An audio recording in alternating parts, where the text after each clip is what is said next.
ఎందుకు ఒంట్లో బాగోవడం లేదు అంటే ఒక క్వశ్చన్ అడగనివ్వండి, ఒక క్వశ్చన్ అడగనివ్వండి. ఇది రాజకీయాలు, వీళ్ళని వాళ్ళు ఛాలెంజ్ చేయడం, పాపిరెడ్డి గారు దాని గురించి కాదు.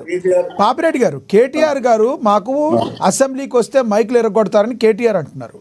అదేవిధంగా ఈయనేమో నాకు హెల్త్ బాగోలేదు కాబట్టి రాలేకపోతాం అంటారు. మీకు హెల్త్ బాగోకపోతే మేమే వస్తాము, మేము మీ ఫామ్ హౌస్కి వస్తాము, మా మంత్రిమండలి వచ్చి కూర్చుంటామని చెప్తున్నారు.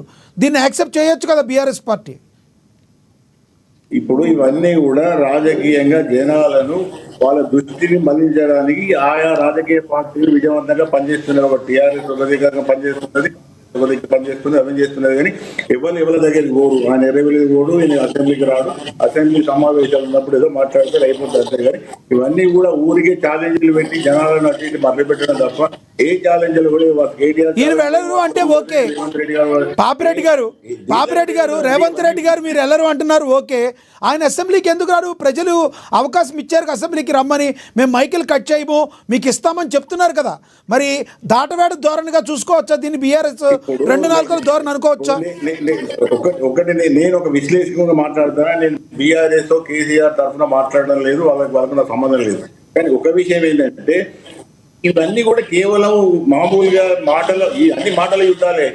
ఇటు వస్తావా, అటు వస్తావా, నేను చౌరస్తాలకు వచ్చి మాట్లాడుకుంటామని ఇవన్నీ ఇటువంటి నేను దాదాపు 30 ఏళ్ళ నుంచి రాజకీయ నాయకులు ఛాలెంజ్లు ఇంటనే ఉన్నాను. కానీ ఛాలెంజ్లతో వచ్చింది లేదు, పోయింది లేదు.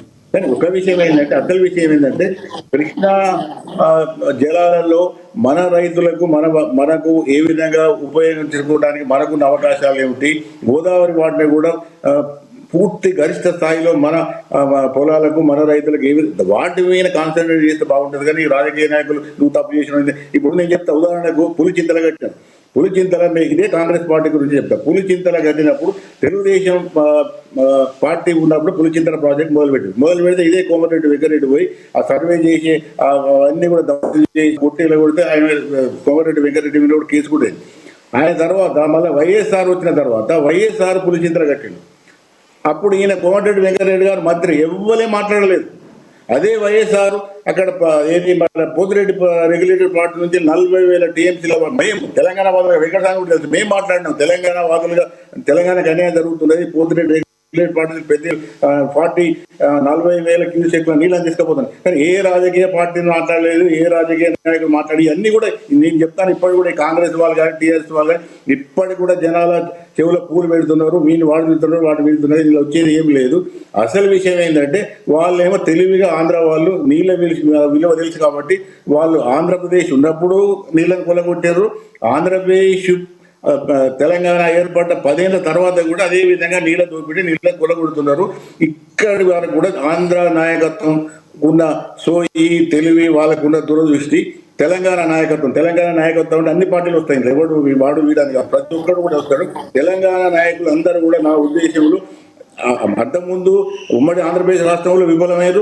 పోనీ తెలంగాణ రాష్ట్రం వచ్చి ఇంతమంది త్యాగాలు చేసి ఇంత కొట్లాడిన తర్వాత కూడా ఈ దోపిడీ అన్యాయాలు ఈ విధంగా జరుగుతున్నాయి. కాబట్టి ఇప్పుడు మళ్ళీ పాపిరెడ్డి గారు మీరు ఒకటి గుర్తించాలి.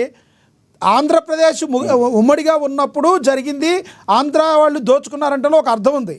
ఆంధ్రప్రదేశ్ విడిపోయిన తర్వాత తెలంగాణ కొత్తగా తెచ్చుకున్న తెలంగాణ కూడా సరైన న్యాయం చేయలేకపోతే పాలించిన పాలకులదే కదా తప్పు.